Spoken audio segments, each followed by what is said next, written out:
Whatever happened to Jorge Lorenzo? Well, he's in 9th at the moment. There's the stricken Dovizioso machine. Not sure to marshals here, are they? My goodness me.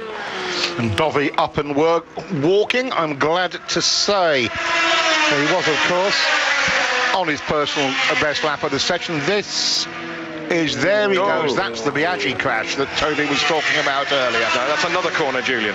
That's the end of the back straight. That long left. He lost the front going in there. Watch this.